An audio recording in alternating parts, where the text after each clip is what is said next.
Hi there, folks. This is Jay Papasan, co-author of The One Thing, and I get the good fortune of being the host of The One Thing podcast this week. For our longtime listeners, you'll know that sometimes I show up when there is a guest that I really want to talk to. And I'll just be frank. I kind of tell my team, I just want to be the granddad. I not necessarily want to be changing the diapers, but when I show up, I want to hold the baby whenever I want to if I'm coming to town. And this week is one of those. My good friend, Bunnell, is our guest. He is a best-selling author. He wrote a book called The Snowball System. And his new book is called Give to Grow, Invest in Relationships to Build Your Business and Your Career. I can tell you that everything in this book, which I've read the early edition and the new edition, I was one of the early readers for the book, it authentically lines up with the way that Gary and I see sales.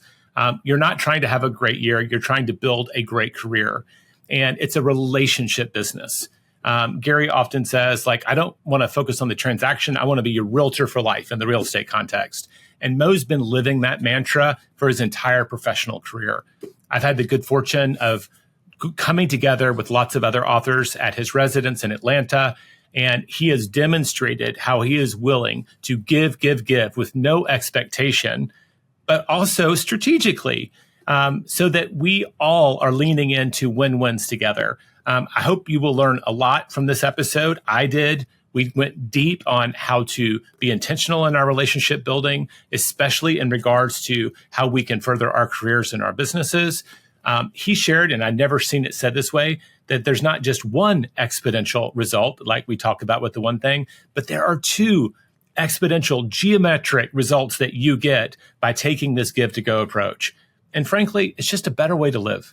Anyway, without further ado, here's my conversation with Bunnell. I hope that you enjoy it as much as I did. All right, Mo, so happy to have you on the show. Welcome. Well, Jay, I'm a big fan of yours, as you know, and we've collaborated on a lot of things. So I've been looking forward to this one. Our listeners don't know this, but we share the same publisher. You're also working with the Bard Press and Todd. And so I had the privilege of meeting you, when you were I guess getting reference checks on our publisher. Yeah. And then I got to go to a mastermind with you. And eventually I got to read one of the early readers for your brand new book, Give to Grow. But you also know The One Thing. How did you come to know The One Thing? I don't even know. It was, I think it was right after you launched. But I've got a copy. I read it right away and it made a big impact. In fact, Jay, I've never told you this, but it's one of the drivers that drove me to write our first book. I just felt like we had trained 10,000 people at the time, high-end professionals looking to deepen relationships, but I felt like I didn't have the impact or the scale yet that a book could bring. And there was something about reading The One Thing that drove me to say, that's the thing. What can I start doing? And it was one of the precursors to doing that. Had great success. And now we're in this, I don't even know how I'm in it, but this elite club of Bard Press authors, because he only does one book a year, but one thing leads to the next, as you show with the dominoes in The One Thing. And, now I feel like, gosh, Give to Grow is taking off at least 50x the speed that Snowball System did. It's pretty exciting. Well, there you go. I was going to make sure our listeners heard, the first book was called The Snowball System. And if you're familiar with The One Thing, the idea of getting exponential results, right? This geometric progression, of course, Snowball. Yep. Same concept, but it's this idea of getting things that grow over time, which I love. Yeah. And I'm flattered. I did not know that connection. Bard Press, again, I'm just going to go behind the scenes because people like that. I courted Ray Bard for about 3.5 years before he agreed to work with us. I didn't know that. But I had heard that he only published one book a year. Mm-hmm. And I just kept thinking, and it had a great track record. I was like, well, who else would I work with for a book called The One Thing? Unlike publishers, I worked at HarperCollins. One year, I think I had to work on 35 separate books. Yeah. The idea that anyone in that industry would love on a work as long as the folks at Bard Press do was just crazy to me. Yeah. Well, and to actually take that one step farther down the road, not only did The One Thing was one of the key moments when I decided, hey, I need to write a book. I need to focus on this one thing. But also, you don't know this. I think I might have shared with you. As I was writing Give to Grow, I would have The One Thing sitting on my desk next to me as a model. Well, no, I love the layout. I love the design. I love how you got right to the point. At one point with Todd, the Give to Grow manuscript was 96,000 words. And we knew we had to get it to 42,000. So we chop till only the best stuff remains. And I feel like that's the way the One Thing is too. Every page packs a punch. And you were my model. And I think we've delivered. I'm sorry you had to go through that last step. We had to cut the manuscript by 40% right at the finish line because Ray called me up and goes, Jay, when someone buys a book called The One Thing, they don't expect a doorstop. So use the principles of the book and let's pare this down. And that is the hard work I can share with you, having been a part of hundreds of books and authored 12, that most authors don't do that last step of really, really reducing it to its essentialness. All right, so we're talking around it. Why don't you share the story of how you came to write this book and what you hope that this will achieve for the readers? Like, I know that when I'm writing a book, I have an intent. This is what I want my readers to walk away with so that they know, like, hey, that sounds like something I should read. And then we can go a little deeper. Yeah, well, I'm actually going to share something with you that I haven't really shared on another podcast or anything. That's like the third time. Like, I'm getting all your secrets now. You really are. Like this. Well, I love our relationship, and I know one of your, like, I had you on our show, and we really tried to do something different than you had talked about. We should put your interview on our show down in the show notes. It was so great. But here's the thing I'll share is I grew up an only child. So you can imagine, like, it was great, but I loved all the attention and all the stuff but I didn't have brothers or sisters or anybody to hang out with. Now, add to that, I grew up for the most part of my childhood in a rural town in Indiana with like 100 people. Like, Jay, we didn't have a 4-way stop sign. We had a 2-way stop sign at the main intersection. There was a restaurant my family owned, and there was a grain elevator. Those are the only businesses in the town. So I didn't have anybody to hang out with there. And then the third thing that's interesting is I didn't hit puberty till years beyond my peers, like probably 3 or 4 years. So I still have a freshman. Late bloomer. Oh man, it's really late. So I still have a freshman basketball roster. I weighed 89 pounds. It's in print. Our star player weighed 178, literally half his size. I remember going up for rebound once and I just bounced off him and fell on the floor. He didn't even move and he just laughed at me. So I never feel like I really fit in either. Yeah. So all these things, the point of all this is I'm happy I had that because it created who I'm at now. But for a big part of my life, I craved relationships. I craved community. I craved belonging, connection. And basically that tough time shaped, that low point became a high point where I've basically spent the rest of my life trying to help people, trying to build relationships, trying to build community. And that's really the genesis of this idea of Give to Grow, is focusing on relationships in a way that helps others, that also helps you. I love that. And like, I was introduced to you, like, because you'd gathered 40 or so creators and authors to your home, bringing people together. And I remember, like, before I even knew that you were writing a book called Give to Grow, that you led with this kind of generous, well, let me share everything that makes me successful in order to help you. And I find that there are some authors that behave that way. And then there are some people that, like, hey, I need you to sign an NDA before I give any trade secrets out. Right. And I was exploring, like, how we could do better enterprise sales in one of my businesses. And I was like, you'll let us flip through this book that you send to people, and you walked us through your play. It was cool to see that on display before I even knew that you were doing this. So it sounds like you've been living this at a high level, and it comes from a deep place. Yeah, I've always felt like, and I didn't have the right words for it, but Todd, our publisher, shared this once. He said, the issue almost everybody faces is awareness. It's battling obscurity. And if somebody's a deep technical expert, what most organizations do, they just focus on deepen the expertise, just keep going, get better at what you do. But you can be the best expert in the world at a thing, but if nobody knows about you, nobody hires you. If you're an internal leader, you can be the best CIO in the world, but if you can't shape the IT agenda at the organization with the C-suite, you're just an order taker. So there's something, we can go deeper if you want, but there's something magical about pairing a deep expertise. I think that's really important, with also the deep ability to develop meaningful relationships and trust. When people have both of those things, they're unstoppable. Well, Gary wrote something similar in the very first book we worked on together back in 2002. And he was writing to real estate agents, but he just said, look, you're always in two businesses. right? You can be an expert on all things housing, but exactly the words that you use, if no one knows about it, you'll have no customers. And so we call that lead generation. But he's always been focused on relationship sales. He's like, I don't care about the transaction. I want to be your realtor for life. And I think that's one of the places where y'all align so well, is focusing on the long-term relationship, whether it yields direct fruit or not, because there's so many other ways. So we talked about this a little bit before we started. I think we're now veering into this, like, how can we be more intentional with our relationships, whether it be for professional purposes or personal? Yeah, exactly. And I think I just want to say to sort of point out a difference in this. There's a lot of sales books out there. There's a million, and I'm doing that in air quotes, sales this, the this sale, the that sale, the whatever. And almost all of them, not all, but almost all of them sort of put the priority on getting the deal done or getting the person to sign the contract. And a lot of times relationships not even mentioned. And if it is, this is the really part that makes me want to take a shower, Jay. What's covered is manipulation. How do I say it this way or say it that way in a way that I'm going to get them to sign, and then there's nothing talking about the relationship.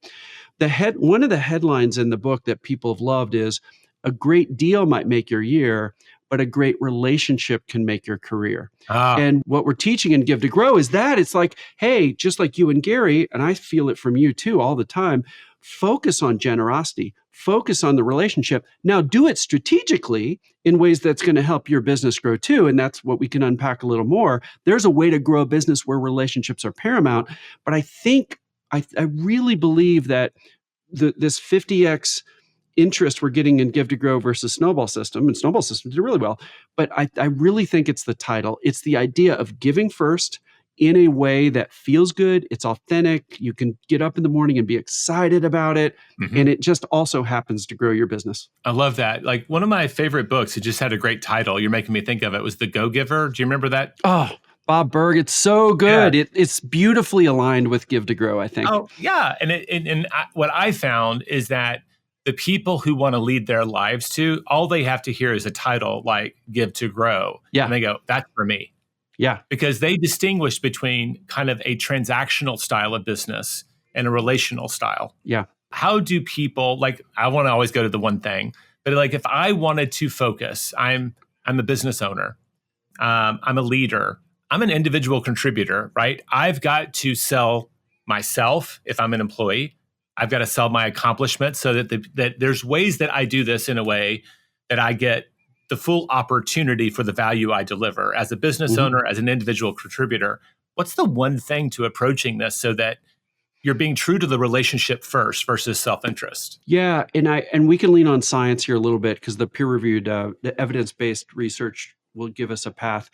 Dr. Robert Cialdini, as you know, discovered, validated, synthesized hundreds and hundreds of studies and found. Is this the author of Influence? Is that, like, I'm trying to spell it? Okay, yes, thank you. Yeah, exactly. I thought it was Cialdini, so you just taught me how to say it. Well, I'm 99. I'm not totally. Some people call him Bob, like, if they know him. Some people Robert. I haven't never met him, but I think it's Cialdini.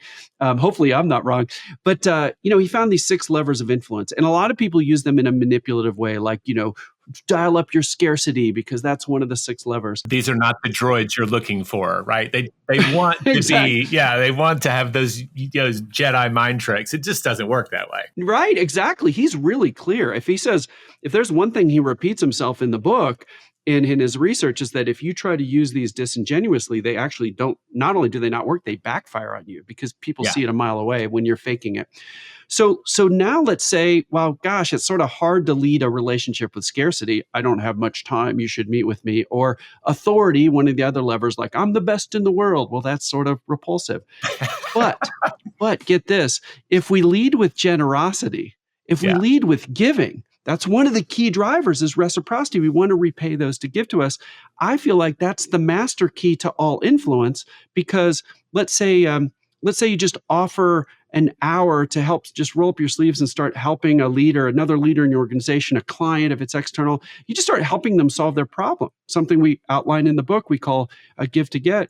If we just offer our time for an hour and start helping them, well, that starts with generosity, what that does is it buys us time with them, and we're able to authentically display authority. We're authentically able to say, I'm slammed, but I'm still doing this for you. We're able to dial up likability and find commonalities, one of the other levers of influence. So anyway, the point with that is generosity has so much of a leveraging impact that it unlocks all these other levers of influence. It unlocks helpfulness. And the bottom line is it's fun to do. Yes. And I want to highlight, like, you didn't say it, but I heard it. When you start with generosity, like, you've got that initial meeting and you're trying to pour into the relationship, and you talked about it, how it extends the conversation and all of those things. You're also honoring the fact that they've already made an investment in you. Yeah. They haven't gotten their checkbook out, but they made an investment of time. Yeah. And in our work with the one thing, I mean, I believe that the most valuable thing that you have to invest, the one that we all have a limited supply, is time. And when we honor that, whether it's spoken or unspoken, I think people feel the difference. They totally do. You're acknowledging them for just the gift of their time, and you're paying them back and giving them a reward right out of the gate, rather. 100%. And let me just I'll marry the one thing and give to grow right here. So and it's a super practical tip. If somebody's in a meeting, say you've gotten, you're shifting from doing the work, the yes you've already got, to trying to get the next yes, winning the work, if you will. It could be an internal meeting with the stakeholder. It could be an external meeting with the client. If an audience member is thinking, gosh, what should I think in that meeting? What I want you to think of is, what's one thing that you could offer that's mutually beneficial, that would take this meeting into the next meeting, and you just start working on the thing you want to get a yes to. Again, that's a give to get. A lot of times it's anywhere from a 30-minute overview of the new regulations if you're a lawyer, to a half-day workshop to map out the priorities of the division if you're developing an HR and IT strategy for an internal functional leader. It can be anything, but you just say this exact phrase: would it be helpful if I? Would it be, or we, would it be helpful if we met for a half day and I learned your priorities and they're your words, and I can develop an IT strategy for you, senior leadership team member? And it's that looking for one next step, that you end the sentence or the question of would it be helpful if, and you insert that one thing there. That's an unlock that starts with generosity that just gets momentum around the thing you want to get approved. Like, I'm taking notes furiously over here, because like you're tapping into a lot of like the things that I know Gary and I have as core beliefs. So one, you talked about the gift is something that's mutually beneficial. Yeah. And I think if we want to walk down the path of mistakes, Yep. a lot of people that come from a place of giving aren't being strategic around it. Yes. And they make gifts that are very beneficial possibly to the recipient, but aren't strategically mutually beneficial. I think Adam Grant called that strategic giving. And that's the ultimate unlock in this approach, is that you're being strategic with your time and your resources, but it is clearly mutually beneficial. They can see that this is not just like, you didn't use, this is the other thing. You're talking about a funnel, but you're not using any of the transactional language of a funnel. You're talking about this progression of getting people to agree to different things that help them and help you. Some people say, getting to yes. Just if they say yes this many times, they'll say yes. And that's in that Jedi manipulation game. But you're talking through a different progression. You have a different frame. So I just want to acknowledge that. And the strategic gift is like a key mistake to avoid. The next step has to help them and move you forward. You nailed it. And to go another click down the path is, gosh, almost every sales methodology out there is all about get the yes, get the next step. Say in the meeting, can I send you a proposal? They say yes, yay. That is horrible advice. Like, it's terrible advice. The reason is it's easy for them to say, yeah, sure, send me a proposal. But you don't know if they're anywhere from I'm not interested at all, but I feel like if I say yes, you're going to quit asking, all the way to I'm really interested. Well, it might take 20. One of our clients said it takes 200 total people time hours to do a well thought out consulting proposal. Well, you don't want to go spend 200 hours and they're not even going to open it. Right. So a better way to say is to make, and there's a whole chapter on this, but go through a meeting, give somebody the experience of working with you, offer that 30-minute or half-day workshop, and then at the end of that, always make a recommendation. And what you're doing there is you're making a clear recommendation, whole chapter on this in Give to Grow, but a clear recommendation that's mutually beneficial, pulling through your thread, Jay. And then you say, would that be helpful or not? Those two little words on the end, or not, that sounds negative, but it's actually glorious because it makes it easy for them to say, I'm just not sure if we can do that. I'm not sure. We're really busy. We're going through a restructuring. Maybe next year. You want to actually get that no if it's there, or by saying or not, if they are interested, they swing really hard back the other way with enthusiasm. Oh no, it's a great idea. I would love to take what we just came up with the CEO and let's all meet together and talk about it. So A, make a recommendation. B, make it really easy, make it really clear, whatever words you use, that you're open to a no or a yes because you want the right thing for everybody. And then you enter into the discussion there. Love that. And I'm going to go back, and I could cut this later if it's trade secrets. But like when I was at your event, you were role modeling this again before I ever had heard of the book. Yep. You had like a 2 or 3 day workshop in Atlanta. Yep. And you had shared, like, when you're in the proposal process, you don't even want them to say yes to the big thing until you're sure it's right for them. Yeah. And so you stagger out a series of, it's not like a million things, but 2 or 3 that you can now test and make sure that you're getting them to say yes to the right thing. And one of those stages is every month or every quarter, you host this amazing, like, deep dive in the sales process.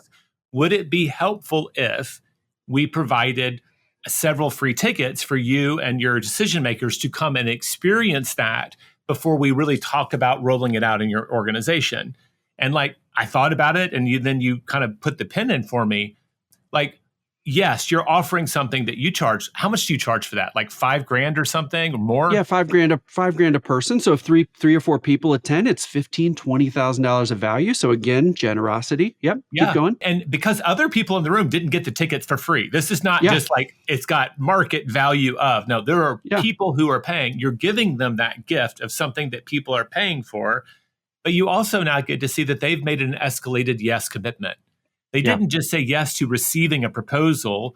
They are getting on a plane, leaving their families to come spend 2 days to invest in learning about your material. That is incredibly strategic. I'm not sure it's duplicatable for everyone listening, but it's a great example of what you're talking about. Yeah. Well, and to your point, I want to pick up on something that— Can we keep that, or do I have to cut that? Oh, you're keeping it. You're keeping it. Good, no, this is the secret sauce, and I'm happy to share it. The thing that you said there that's so profound, and I want everybody to pick up on this, is make a recommendation, but it has to be some type of escalating commitment on their part. Now, here's the difference. Like our workshops, when we go into a client, can be quite expensive. They can be anywhere from $20,000 up to $100,000 to hundreds of thousands of dollars. We've had a couple statements of work in the millions. And these are big transformative trainings with coaching, multi-month experience. We're going to be able to pack 10 years of experience into a few days or a few months, depending on how we deploy. So it's super valuable. It's going to help people grow a book of business, and you can measure that like it's a no-brainer. But if a client comes to us and says, hey, so-and-so over at this organization said they had great success, we'd like to do it here, we can jump right to a contract. But 99.9% of the time, I say, slow down. We can definitely do that, but I want you to see it. Here's how it works. I'm not going to charge you for this, and then insert all the stuff you said, Jay. They can come to one of our workshops, do 6 or 8 a year. You can come at no charge. I want you to actually dive into the content. I want you to experience how great it is. And on a separate piece of paper, as you're going through it as a participant, I want you to take notes on what we might make a little bigger, what we might shrink a little bit, exact words to say, not to say when we come to your folks and we deliver it just for you. And what that does, Jay, is literally 100% of the time, it's successful. It's never not successful because we do that little pre-work together. And also think of the confidence we're showing to say, hey, no, we're not ready to contract yet. We need you to do a little bit of work. And then everybody accepts that because it's so valuable. They love it. They build their skills.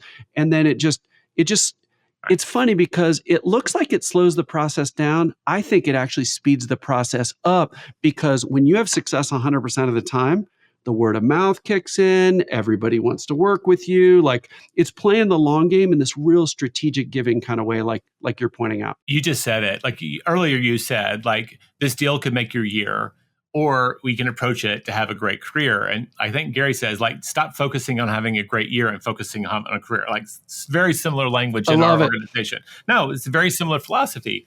But like I can remember, and it might have been embedded in the draft of the work that I read earlier. Hopefully it's still there. But like one of the things, if you're providing a service, you're selling a product, the person on the other side, they're not a mark, they're not a prospect, right? They're actually a leader.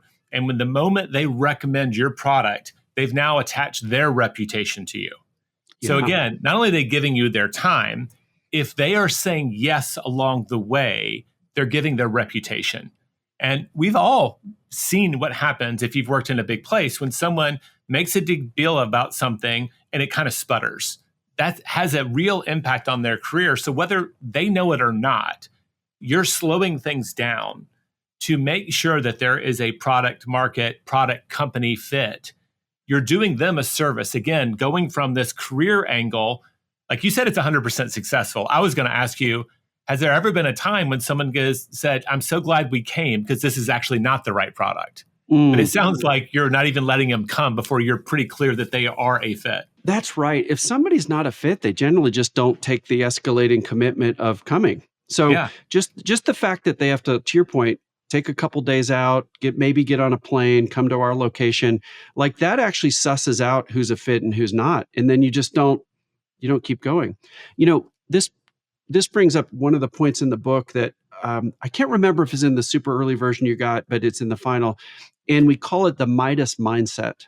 Okay. And what the Midas mindset is it says, hey, it's not, you don't want to focus on turning everything you touch into gold. That does not work. That's like, can I send you a proposal? And yeah, everybody says yes, but only 10% of people want it or whatever it is.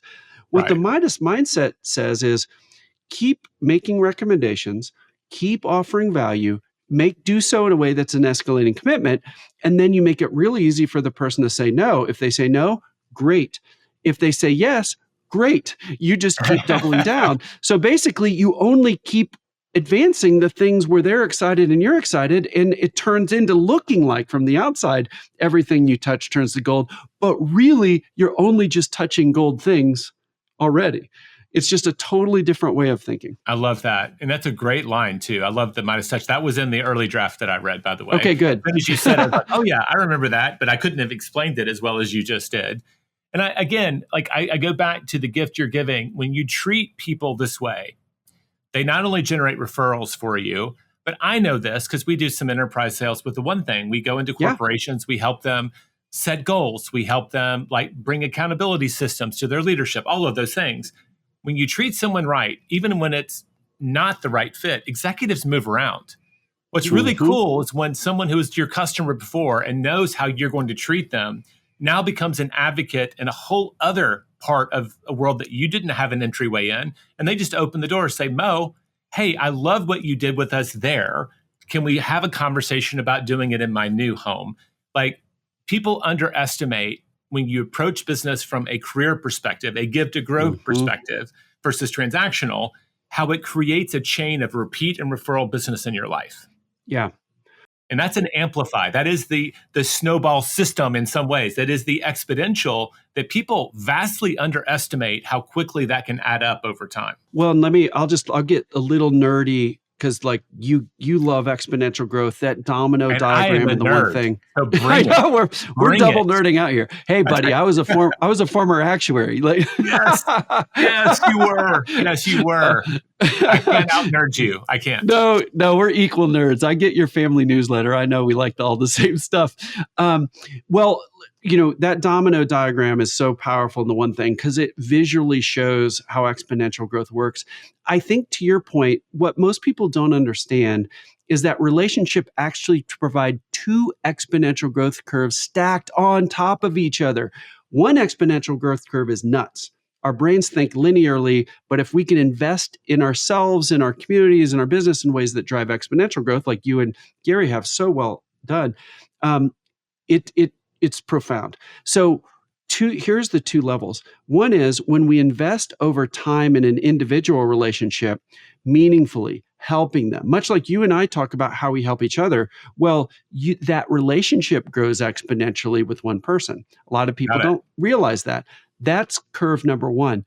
But what hardly anybody realizes is there's a second exponential growth curve stacked on top of that, which is invisible to most people. It's the network effect. A lot of people have heard, as you add more nodes to a network, the value of the network becomes exponentially more valuable. Facebook, Instagram, fax machines back in the day, communities. So what happens is we invest in one person over and over again, just like your example, the leader goes from here to there and they remember you and you get to impact more people. That's curve one. But stacked on top of that is unlike investments in the stock market, there's that second curve where people are talking to each other. Yes. Somebody at this company says, hey, who do you use for goal setting? Oh, well, we use Jay and the one thing. They've got this methodology. We see 1/1000th of how much people are talking to each other. The more people we help, the more individual relationships we have, the more people we help, the more they're talking to their friends and introducing us. And that's why relationships are so darn powerful. And we need a process for investing in them. Right, so I'm going to cut us off after one more minute because some people may go, okay, we've nerded enough, but there's a social psychologist named Granovetter. And if you're familiar with his work, he did a very famous study in Boston, and he wanted to find out where people found out about most of their job opportunities. And I believe his name is David or Dan Granovetter. Okay. And the truth was, and they've repeated this now multiple times, they just came out with a revision of the study 20 years later, that most people did not find their next job opportunity in their immediate tribe. It was one generation out. Yeah. And so, my mind, I taught a class on referrals around this. I know that there's this thing, I'm trying to think of the guy's name, something's law, where the average human being has about 150 close relationships. Dunbar. Yep. Robin Dunbar. Yep. Dunbar. Thank you. And that shows up in sizes of village, and it was in Roman, fighting units. It is a very efficient number where you can really know a lot about a lot of people. And I think some salespeople vastly surpass 150, but that's the average. Yep. But if each of those people has their own 150, that's the exponential. Ooh. So they're talking to their 150 about you. And now you've got 150 times 150, Mr. Actuary. Yeah. Isn't that 26,000 or something? It's a big number. Yeah. It's a big number. And so as I love the investment over time in a relationship. I've been just got my 25th anniversary with my wife. It's been a lot of work and a lot of joy, but that's a much more meaningful relationship today than it was 25 years and a month ago. Yeah. That is real. And the rewards are remarkable.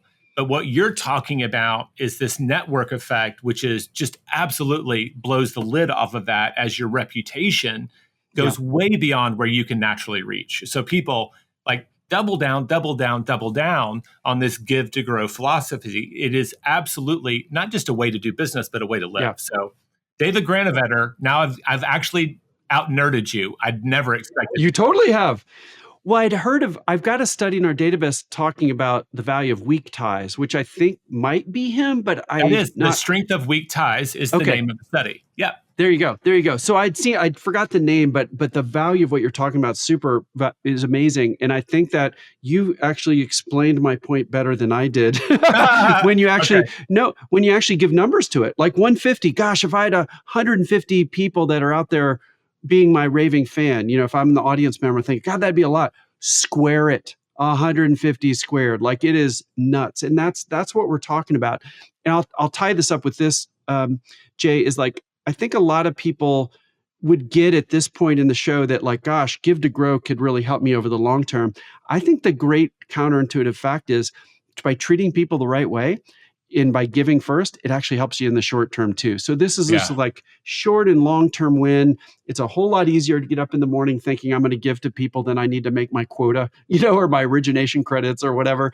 And I just think this is just something, to your point, that I think the book can create a movement, that I hope giving it first does. is the way. Yeah, and that's what I hope it that's does. what I'm super excited about. Relationship first. Yep, I mean, our world needs more of that right now, Mo. And yep, I know that you are authentically someone who lives it and are a great person to represent that movement. Um, just in case somebody is trying to drive and use their calculator, 150 squared is 22,500. Oh, I love I it. knew it was in the 20s. So, like, I don't want like someone's trying to jog and they're trying to get their sweaty nose on their keyboard while they're running and try to, like, I want to know what that number is. That would be me, by the way. I want to tap into one more thing. So we have a Okay. limited amount of time. Um, there was a section, it's a 2-page spread I'm holding up in case somebody was watching on YouTube, Yep. but it's you distinguished in a way that I had not seen in any sales book or business book, the difference between doing the work and winning the work. And Yeah. that's a little bit of a departure. And so I'm transitioning from the relationship game, maybe. But will you walk us through that? Because I think it's a really interesting distinction to make. Yeah. And we could even broaden it to folks that are internal leaders in their organizations to delivering on the yes to winning the next yes. It's the Right. difference in mindset and moves between something's already been approved and I'm the expert and my team's has the expertise and we're going to drive to certainty versus a totally different skill, which is driving to the next yes and focusing on possibility.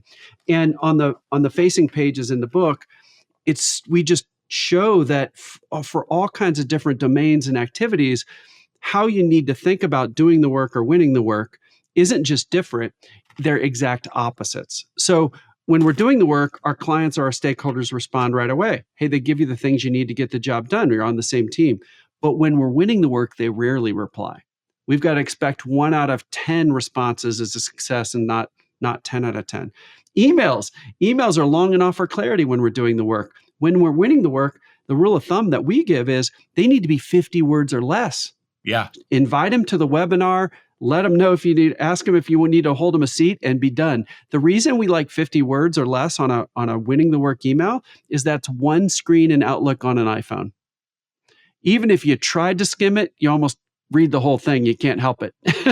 Even I wonder now. I want to test it because I had to change the font size so I don't have to wear readers. So I'm like, I'm going to see like how close yours we might get. be 30.